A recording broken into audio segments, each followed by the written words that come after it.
Click play and call it work.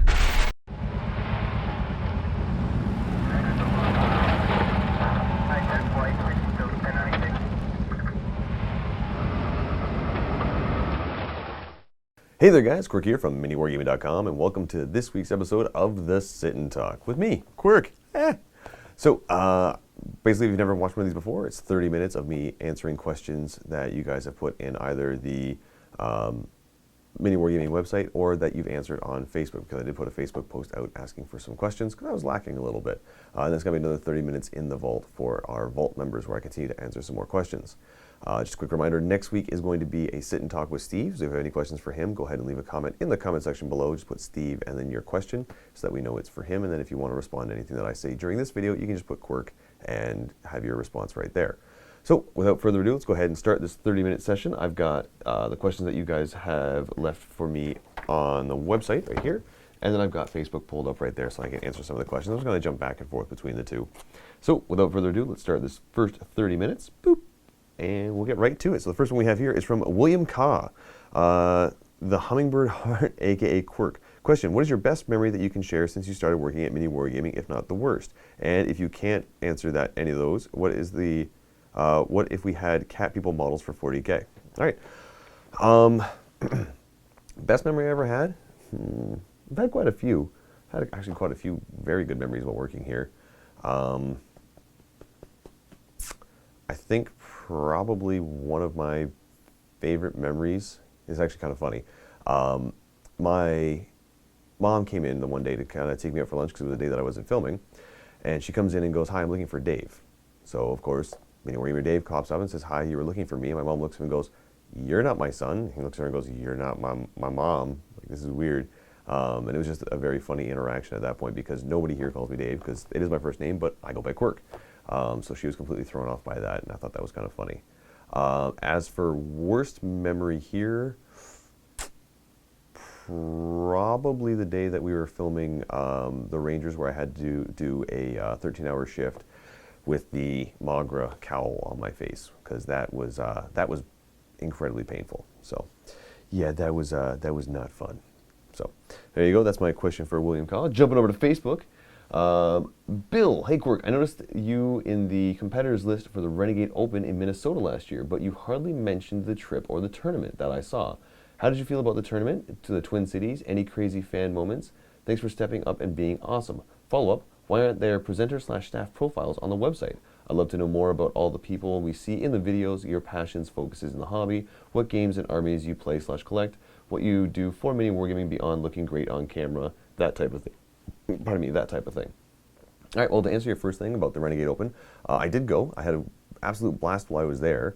I filmed a few things while I was there, but the thing is, it was the first attempt at filming at a tournament. And the thing is, I was trying to narrate the entire time while I was filming the game, and on top of that, we're playing timed matches, so I have to try and not hinder my opponent's time because I don't want to do anything to give them a negative experience or hinder their ability to play the game. So I was trying to film while they were doing their movement phase and stuff like that. The problem is that I didn't take into account the audio while I was in there, so as I'm narrating everything, all you can really hear is just a background chatter. You can't even hear me talk while that's going on. So a lot of the footage that I got while I was at the Renegade Open is not very usable. And the thing is, as much as I would love to go and voice over everything and go from there, it doesn't really make sense unless I'm actually able to narrate what was happening at the time, and I can't even hear myself talk when I was explaining what was going on, so it's a little bit difficult for me to do that. But otherwise, I had an absolute blast while I was there. Minnesota was awesome. Funny story, actually, driving up there, it was clear sailing, no problems whatsoever, about 45 minutes away from where I'm supposed to go, and out of nowhere, it was just an absolute blizzard. Just complete blizzard. 20 minutes straight, could barely see, and then it just stopped. It was like I hit a wall of snow, and then it just completely dead stopped. I'm like, that was weird. Huh, okay. So on the way back, I got more daylight, and I'm driving along again. I see the snow starts falling again. I was like, what? Why is it always snowing here? And I look over, and there is a ski resort thing, and they were, I guess, making snow for the mountain, and it was just drifting down all over the road. So it was all fake snow that I drove through. But I was like, oh, that makes sense. Okay, that's less weird, but had me absolutely baffled for the entire time while I was there. As for the second part of your question, why are there no profiles? We did start to work on that a little bit at one point, and then it just kind of fell behind with all of the filming of battle reports and narrative campaigns and live shows and sit and talks and working on the movie and working on the bunker and all this other stuff. It just kind of got lost in the shuffle there. So I'm sure it's something that if we mention to Matt and Dave, they would love to go through with it. It's just we need to actually sit down and work on that. That's all. And it's a time thing. So going back to the website here, Gold Skull, thoughts on the FAQ. Now, just a quick heads up. I've gone through quite a few of these comments. There's a lot of you guys asking questions about this. So I'm going to try and bang out most of them because I can already see just on this page alone a few of them. I really like the FAQ. I know a lot of people out there are saying, oh, it's bad, oh, it's this, oh, gunline armies are going to be amazing now, the Alpha Strike armies are dead, you can't deep strike anymore, you can't do this, you can't do that, oh, Imperial Soup's gone. I think it's absolutely fantastic. The fact that you deep strike now on the first turn has to be in your deployment zone, phenomenal. It eliminates a lot of those armies from getting those crazy Alpha Strikes, which at this point in time, it essentially brings back the use of turn 1. Whereas a lot of armies, a lot of gunline armies, a lot of melee armies that can't deep strike in or have a hard time walking across the board like orcs, it brings back that turn 1 movement phase, which was super important in 7th edition. It's super important in Fantasy and Age of Sigmar, where that turn 1 movement phase kind of dictates the flow of the game. So by kind of bringing that back a little bit, I like it a lot more, because now it's like, okay, well, you want to keep your crazy shooty whatever in deep strike because you don't want it to get shot off the board turn 1. You can do that and bring it on turn 1, and you can let it shoot. If you have a crazy melee army that wants to deep strike in and get in your opponent's face turn 1, now you got to wait till turn 2. It gives your opponent a little bit more of a chance, and it really eliminates a lot of those turn 1 Alpha Strike armies. And I think it's going to completely shake up the meta. The tournament meta is getting a complete overhaul. If I had to guess what army is going to get revamped because of this, my guess would be probably Ultramarines, because they have Guilliman. He's got those crazy gunline powers. He did go up a little bit in price, but it's still, he is one of the most powerful Primarchs on the board right now, because he gives those crazy rerolls for Ultramarines, and you can actually run a very aggressive Ultramarine army without having to bring in any type of soup. So I like that a lot. The repeating data sheets is a good call. Now you're not going to see any kind of crazy spam lists that we've been seeing out there. It's essentially going to eliminate the Flyrant, which I didn't think was too bad, but I've seen a lot of armies get absolutely wrecked by it, so it makes sense that they're going to try to eliminate that a little bit more, and I like it. I think that's good. The only thing that I'm a little bit leery about is the Vanguard detachment, where there's a lot of stipulations now where if your HQ is Imperial, then you can bring a Vanguard detachment without having to bring some other HQ. It's a little weird for me. I get it. I understand why they're doing it. They're trying to make it a little bit more viable to bring in things like the Legionnaires, the Null Sisters, and things like that, as well as the Assassins. I get it. That makes sense. But I don't think the HQ tax was really that big of a hindrance that you needed to make a rule for it. So another one in here that I know has popped up a few times is, how do I feel about it affecting the Harlequins? I don't really think it affected the Harlequins that much. A lot of people have been commenting and emailing me saying, what are you going to do now that you can't do the Alpha Strike with the Harlequins, you can't do this, you can't do that. My Harlequin lists didn't really rely on the Webway Deep Strike. I could definitely rely on it heavily, being able to deep strike in the Shadow Seer and go ahead and bounce slingshot a vehicle and make it go even further. But the thing is, you don't really need to do that. If you want, you can actually take the Shadow Seer, put it in a transport, turn 1, have her jump out the 3 inches, have her advance, go as far as you possibly can, take that vehicle, put it on the other side of her, make sure you maintain that 3-inch distance, and you can go ahead and slingshot the vehicle anyway. If you don't want to do that, then wait till turn 2. It's not that big of a hindrance. It's going to eliminate a little bit of the Alpha Strike, but not that much. I understand that Harlequins are a very close-range shooting army and more of a melee-based thing, but they're still incredibly fast, and they didn't need to rely on the deep strike that heavily. On top of that, we've got the whole you can't repeat data sheets and stuff like that. Again, the things you really wanted to repeat were your Troop Masters, where you max out at 3. That's totally fine. That's your 3. That's all you really need. Shadow Seers, you don't really need to max out more than 2. And nobody brings Death Jesters. They're not very good. Your bikes are okay, but they're so expensive, you're not going to bring more than 3 of them. You're not going to bring more than 2 of them, in my personal opinion, unless you want to run 3 units of 3, in which case you're still running it within the data sheet limitations.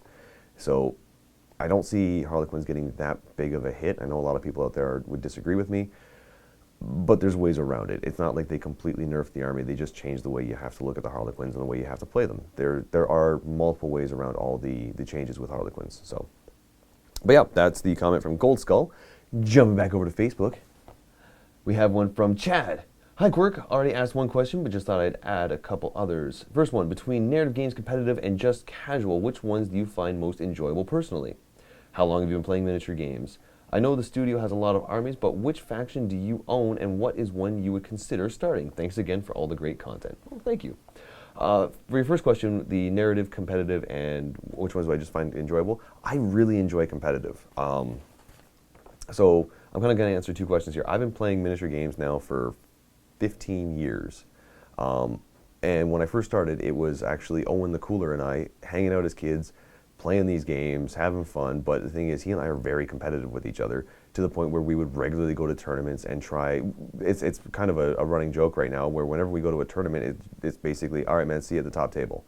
Because that's always what happens. We would always go to a tournament, we'd bring these crazy competitive lists, and at the end of the tournament, it would be him and I at the top table or the second from top table, and we were always vying for first or second place. So that's just a common thing that's always happened. And then from there, we switched over from 40K over to War Machine. I had a little bit of a harder time wrapping my head around that one because it was more of a movement-based game as opposed to the math to it.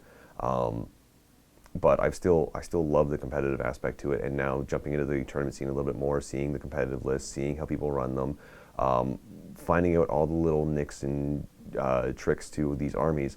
I am having an absolute blast with it. And it's a little bit weird here because I kind of see 40K differently than everybody else in the studio. Matthew, for example, sees everything as a narrative and lore and stuff like that. Steve as well sees it like that. Josh sees it as he wants to bring the craziest thing he possibly can and see what happens. And then when you look at me and the way I build lists, and the way I look at the game, especially when you look at how Fate's Encore was played, for example, that was essentially just 10 missions of me breaking Matt because it was, okay, Matt would come up with this ridiculous mission and say, okay, here's this narrative thing, and I'm going to give you this and this as bonuses. And I'm going, okay, looking at the board, looking at the mission, looking at everything, I'm like, okay, I'm pretty sure I can win this mission by turn 2. And I would look at the board and spend half an hour trying to do all the math and everything, go, no, I think you're going to be okay. Okay, turn 2, I tabled the orcs. Turn 2, I destroyed everything. Turn 1, I killed everything. Turn 2, it was just a lot of that to the point where Matt started going, okay, I need to start making these missions so that you can't actually win them until like turn 3 because this is ridiculous. And that's the thing. I love being able to play competitive to the sense of, all right, we're no longer playing to table each other. We're playing for max points. And there's been a couple of battle reports I've done where we've played a tournament-esque type game. And one of them, it actually got to the point where it felt very out of character for me, where I said, you know what, I am done with the shooting phase. I'm only fired with about half my army, but I'm done with the shooting phase. In the assault phase, I'm not going to charge anything because I know if I kill more things, I'm going to lose out on points in the long run. I don't want to do that. And it completely changes up the game as opposed to just a straight, let me just try and table my opponent, or let me try and camp on these objectives, or let me build this crazy narrative Death Guard list that has Mortarion and a bunch of whatever, or Rotigus, or a Great Unclean One, or an Ultramarine army that actually follows strictly to the companies and the regiments and everything. I find it a little bit different where I go, you know what, I want to try and build a list that has a take on all comers and is objective based, or I want to build some crazy skew list that nobody's going to expect at the tournament because it's going to make it perfect for me to grab these objectives and impossible for my opponent to stop me, which is actually what I tried to do at the Renegade Open. A lot of people at the Renegade Open were saying, oh, my list isn't going to be very good, and I'm probably going to get tabled every turn.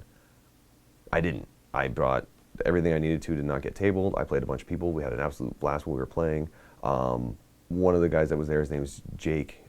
He and I had an absolutely phenomenal game where at one point I started rolling like I roll, and he just looked at me and went, man, I thought that was a joke. You actually do roll terrible. I was like, I know, it happens, but we had an absolute blast doing that. The thing is, I like being able to bring these competitive lists and just kind of letting it go on its own.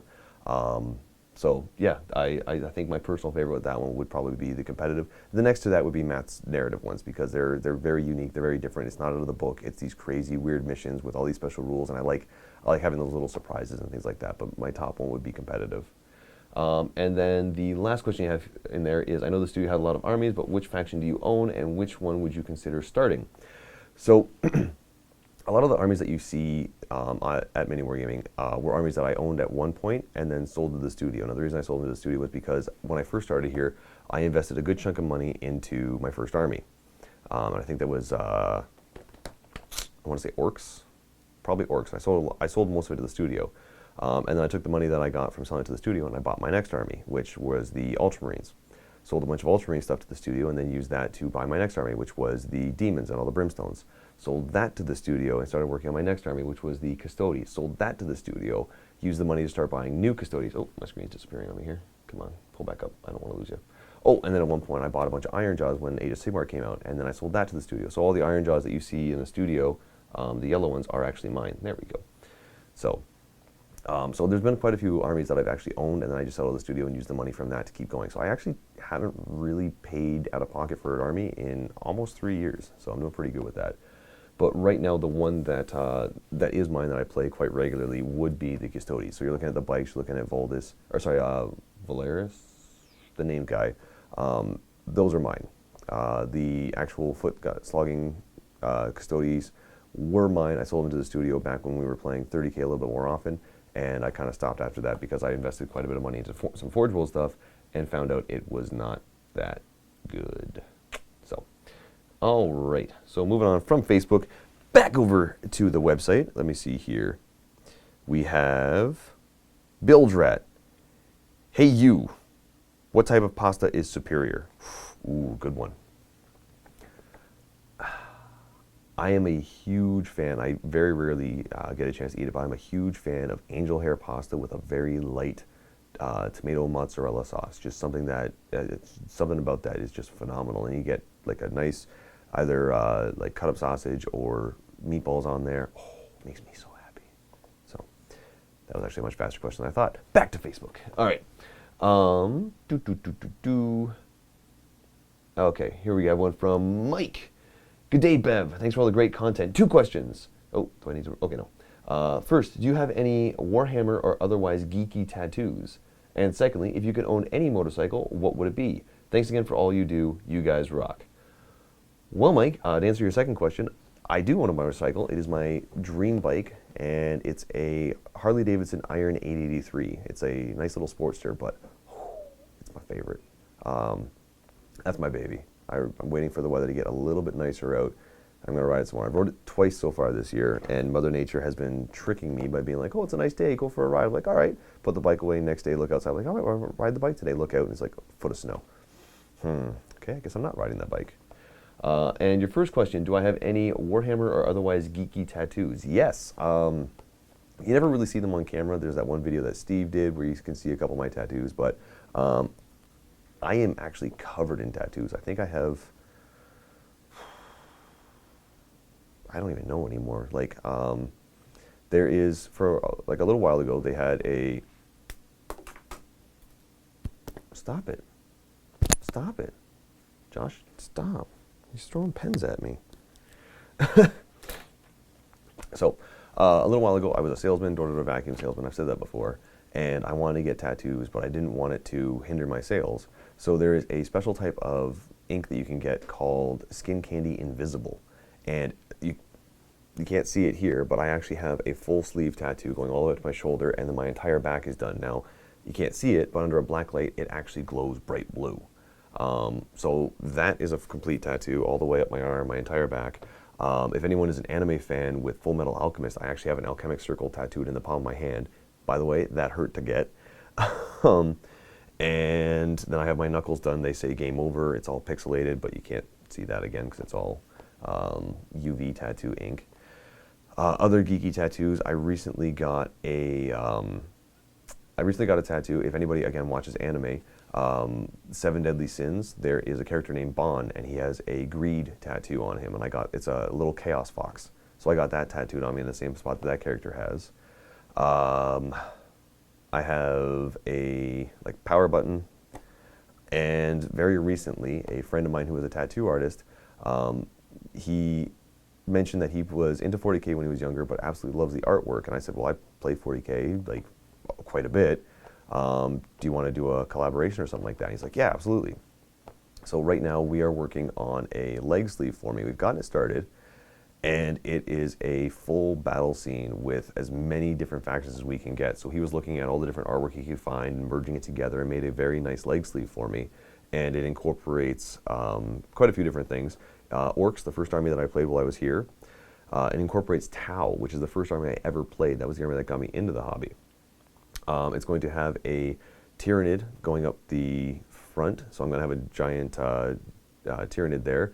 The back is going to be a Necron Overlord. On the side, he's going to throw some Harlequins. On the other side, he's going to throw in some some Demons of Chaos. And as he works his way up my leg, we're going to throw in either Custodes, Grey Knights, some sort of a Space Marine chapter, as well as a Chaos chapter, and then right on my knee, and that's going to hurt, he's putting the, if anybody remembers, the skull, servo skull type thing from the cover of the, I want to say 7th edition rulebook. He's going to put that on my knee. So we've already started it. I have the orc done. It's on my ankle, and we're going to just work our way up. And for the next 28 weeks. So every 2 weeks I go in for a 4-hour session. And we're going to be doing that for a while because it's going to take a long time to fill. But this is a project that he wants to work on because he does a lot of tattoo showcases and goes to shows and that kind of stuff. So he's putting a lot of work into it. And I'm excited to do it because I like 40K, I like tattoos, so let's go ahead and do that. A little bit of a trade that we're doing is he's giving me quite a good price on the tattoos in exchange for painting up some models for him. And he is a big fan of Necrons. Now, I'm also a big fan of Necrons. I like the lore. They were the 2nd army I picked up, and I collected a lot of them. But doing a little project for him, so he wants, I actually have the model here because I've been working on it. He wanted to get a Necron Overlord done because he likes the scythe on it. So there's this little guy right here. Whoop, come on, focus in.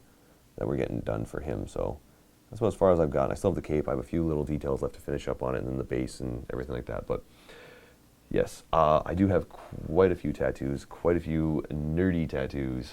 And again, we're starting to work on a 40K leg piece. So yeah, that's going to take a while, but I'm excited.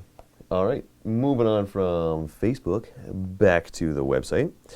Anubis45. Quirk. Would Warden survive an attack from a Gene Stealer, and has he been sacked from the Death Watch? And then I got a bunch of code for some reason, because I guess it just did that. Would he survive an attack from a Gene Stealer? Maybe. If he offered to heal it, definitely. And has he been sacked from the Death Watch? I don't know, because at first he's like, yeah, we're going to make you a medic. And I was like, you are the greatest warrior we have ever employed into our services. Teach us your ways. At which point he goes, I try and heal him. It doesn't work. Okay. Back from here to there. Let's see. All right,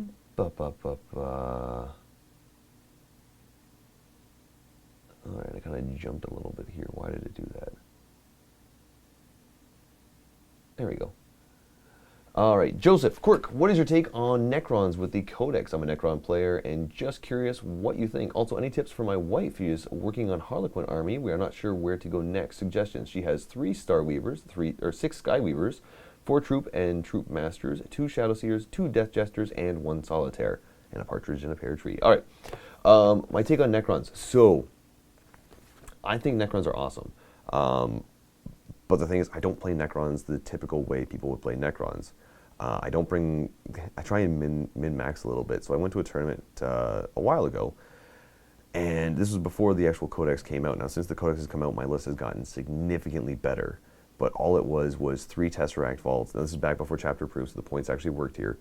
It was 3 Tesseract Vaults and a Gauss Pylon. I brought the Gauss Pylon because I couldn't find a 4th Tesseract Vault. Reason for that, I didn't want to move a lot of models that day. It was a smaller tournament, and I just didn't want to have to worry about cleaning up models and moving from table to table. The list itself actually tabled all 3 of my opponents. The first one was a Eldar player playing Altiok, so it was all minuses to hit everywhere, which doesn't really help you when you're throwing Catan powers at them. My second opponent was a Admech player who brought 3 Knights, which a Gauss Pylon made very quick work of. And then my last opponent was a Death Guard player with Mortarion, which again, Tesseract Vaults can absolutely obliterate. Now, since the Codex has come out, the Tesseract Vaults have gotten significantly better. They've gotten their own 4-up invulnerable save, which they didn't have before. So super happy about that. I was actually relying on the Gauss Pylon beforehand to give the Tesseract Vaults the 5-up invulnerable save. Now I don't need to do that anymore. So, but along with that, I think the actual stratagems for them have been really good. I like what they're doing with all the special rules for everybody. It feels more like they're going back to the original roots when the Codex first came out with all these models. So like the Death Marks are doing what Death Marks do. Wraiths are definitely doing what Wraiths do. The Tesseract Vault, the Catan Shards, all the named characters are going back to their roots on their special abilities and stuff like that. So I'm very happy with where they're going with the Necron Codex. It actually makes me want to pick it up a little bit, and at the same point in time, I'm thinking I might actually pick it up and give it to my buddy Dan and just be like, hey man, thank you for the tattoo. Here's a Necron army. So I feel like that's a fair trade. As for helping your wife out and where do you want to go next, you are pretty much set right there. Like that's all that stuff right there looks to be about a 2,000 point list, which is kind of where you want to go with that. Unless you want to start incorporating allies, you're pretty much set. The only thing you can really add to that, aside from the Star Weavers, is adding some Void Weavers, which personally I think is, next to the Death Jesters, the worst thing that the Harlequins have available to them. So the only thing I can possibly think of is if you feel like throwing a little bit of a curveball out there, get some more troops, and instead of running them in the Star Weavers, put them on foot or put them in the webway and start deep striking them in on turn 2, because even that is pretty devastating. Yeah, I don't know. You basically have like a perfect Harlequin list right there. I'm not sure how you kitted out the troops, or how she did, but yeah, it looks to be like you got pretty much a full Harlequin army right there. That's essentially what I would run in pretty much in any 2,000 point game. Going back from Facebook to here. Michael Albright. Hey Quirk, since being employed by MiniWarGaming for so many years and playing 40K for so long, have you ever felt burnt out? And if so, what do you do to revitalize yourself? Yeah, we get burnt out all the time. It happens all the time. I'm not sure if anybody else would agree with me, but trust me, it does happen. And normally when we get burnt out, we try and switch it up. So, for example, at this point right now, Matt, I'm sure, is feeling a little bit of burnout with the narrative campaigns and the live shows and stuff like that, which is why he kind of switched over to Age of Sigmar, and now he's revitalized. He's super into the hobby again. He's 110% behind Age of Sigmar and getting into that as much as he possibly can. Steve will get burnout every now and then, and when that happens, you'll see him back here for about 2 days just painting and watching Netflix, and that's all he does. And as soon as that's done, he gets to the point where he's like, okay, you know what? I miss playing. I want to go back to playing. And paintbrush goes down, and he goes back to playing. Myself, every now and then I get burnout, and the thing is, I don't get burnout from playing. I get burnout from playing just out of the book games and trying to create lists, because I do put quite a bit of thought into most of my lists. And then whenever you see like these one-off games here and there where I'm like, you know, I've never played this army before, let's see what happens, that's when I try and throw something weird out there with a list of, for example, the Pacific Rim Kaiju Tyranids versus Jaeger Tau battle suits. Like, that's just a one-off that I'll throw out there for fun. When I start getting burnout, though, I will start to math hammer it out a little bit, and I'll grab a book. I'll grab any codex I can find and just say, okay, let me find the most ridiculous strategies in this book and then find an opportunity to test it out, which is usually what happens. That's why I'm starting to work on Custodes now, because I like the bike list. I like the idea of the bike list, and I think it is ridiculously powerful. And now that they've actually upped the amount of command points you get when you play, they have even more versatility to them, because now they no longer are like, oh, do I really want to spend my like 3 command points on this? Because now they're going to have 8 total. So now a 3 command point stratagem is not as devastating as it used to be, which is awesome. So, but yeah, we all get burnout. And we all have our ways of kind of within the hobby coping with it and still being productive while we're here. So, right, back over to Facebook, and there we go. Okay, I will come back to that one because there's a question here that I know will help me out with answering it later. So, there we go. Connor, Quirk, without major spoilers, was the end of the Harlequin narrative campaign as soul-crushing to either you or Matthew to play as it was to watch? Because I died a little. It was really good, though. See more. Any tips for getting past a wall and painting too many models? I don't like painting tons of models, yet for some reason I picked Tyranids as my army for glory and naps. Oh, it's chosen one. All right. So, okay, without spoilers, the Fates Encore narrative campaign, the end of that campaign, that was hard for me. That was incredibly hard for me because we had gone through this entire campaign where I would either walk through a mission or I would game it a little bit and be totally fine. Matt finally, in that finale, came up with a perfect way to just shut that down completely. And it was a little bit soul-crushing, but at the same point in time, it had an outcome that I and he both agree is phenomenal, because it was, you know, Harlequins are coming in, they are the surgical blade. Matt didn't know what they could do. I showed him what they could do, and after 9 missions, he finally said, okay, here's a 10th mission. I know how to shut down your list. I know how to make sure that this is going to be a good battle report. Here's how we're going to play. Here's how it's going to work. And I went, okay. We played it, and by the end of it, I was ready to cry. I was just like, I can't. You keep shutting down everything I can do. Like, I'll get halfway through a trick, and then you just shut it down. So, it was very soul crushing, but at the same point in time, it was a phenomenal game. So if you haven't watched it, I recommend signing up for a 7-day free trial and checking it out because it is very, very good. On the second part there, any tips for getting past a wall of painting when you're painting too many models? I'm assuming you're painting a bunch of little guys. So if you are, the trick that I always find is, for example, I have a bunch of these little guys right here. And by a bunch, I mean I have 18. I have 18 of these bikes I got to paint. There are 9 on my desk right now assembled without the riders. The riders are still on the sprue. And I've been staring at them for about a month because I can't do it. Can't motivate myself to do it. But the trick that I always find is that when I feel the need to actually motivate myself to paint through a bunch of things and I start to get that burnout, I will jump to another project. It might be painting. It might, I might even just like doodle something for a day and just work on something like that so that I don't lose that creativity, but at the same point in time, I'm no longer burning out my energy painting the same thing over and over again. So, for example, with the Custodians, I was like, okay, I do need to work on them. I've got 3 of the bikes done. I've got the main character done. I've got a couple little things here and there. Don't tell no one. But I'm starting to get burnt out a little bit, so I switched over and I started working on Dan's Necron. Once Dan's Necron is done, I'm sure I will have the energy back to start working on the bikes. And if I don't, then I'll grab another little one-off project and start working on that. Might be some... Whoa! What was that? Why are you beeping at me? Oh. For some reason, my phone reset. I think that is a signal that we hit the 30-second timer. For some reason, I don't know why. Yeah, my phone reset because that was a timer going off. Whenever my alarms go off on here, my phone resets. Figure that one out. So, yeah, I asked you guys for questions, and at the point when I had asked, I had maybe 8 or 9, which I could have burned through those pretty quickly because a lot of them are repeat questions. But now I'm like, oh, there are so many. All right. Was that the timer going off? Boop, boop, boop, boop, boop. If not, I will add a bit more time here. And yes? Why are you not loading? Okay, well, while we wait for that, I'll answer one more question here, and then we'll double check. So, so here we go again. Another question.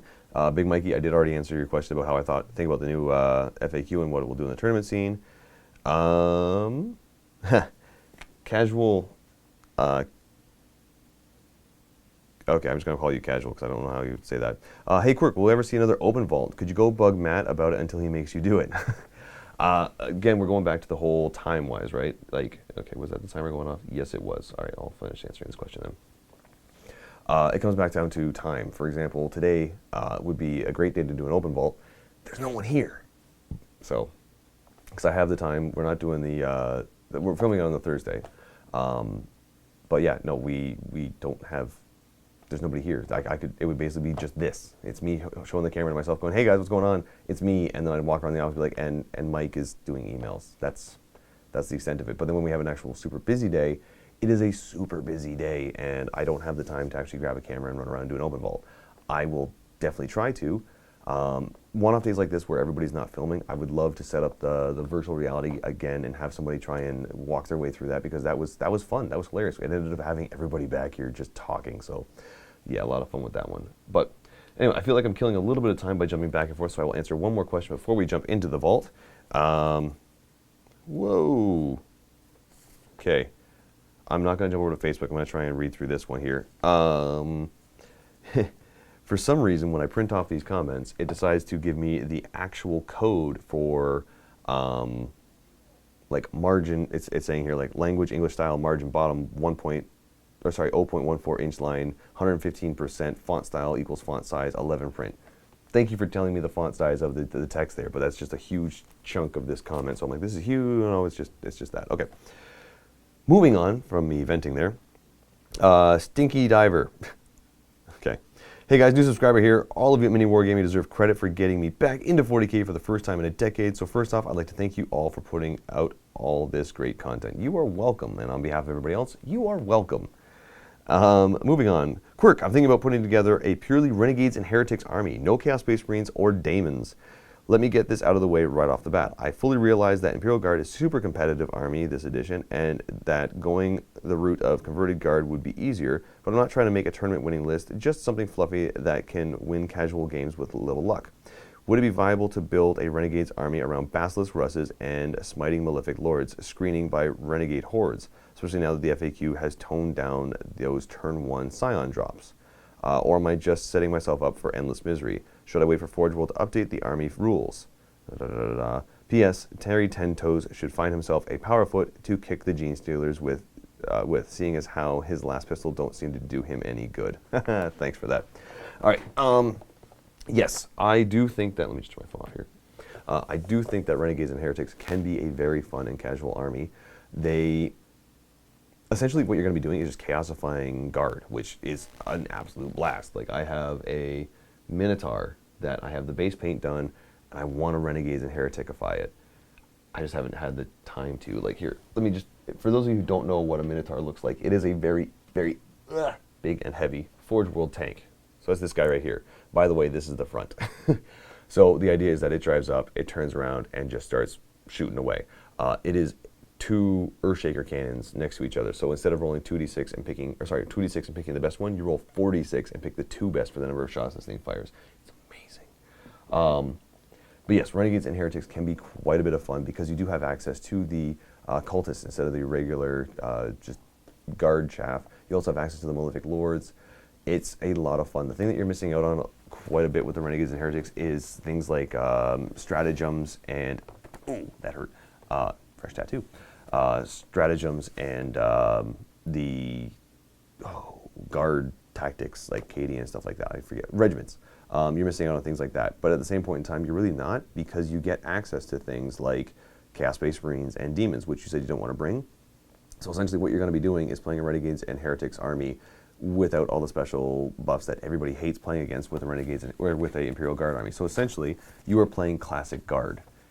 That's awesome. It is a lot of fun. You won't have anybody hating on you for bringing Guard because you're not going to be like, oh, you know what, let's go ahead and take cover, and now my guys have a 2-up invulnerable save because of this and this and this and that.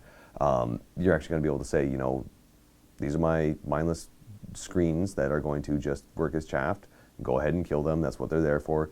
Here are all my crazy tanks. They don't do anything crazy overpowered. They just traditionally shoot like they would. So it is a lot of fun. You will have a hard time against some of the armies out there with the stratagems. But again, with the new FAQ, you don't have to worry about getting turn 1 alpha struck, which is fantastic. So it gives you a chance to set up your lines, move around a little bit to deny some drop zones if you need to. And at the same point in time, you are still a traditional gunline army, which with the new FAQ does give you quite a good buff. So I would say you are not setting yourself up for disappointment if you're sticking to casual, fluffy stuff. You will be very, very happy with the Renegades and Heretics.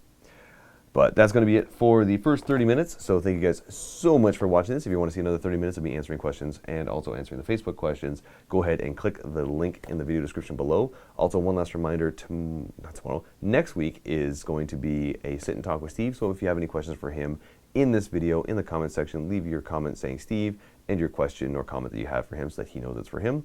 And otherwise, guys, that's it. So thank you guys so much for watching. I will see you in the vault. And as always, happy wargaming.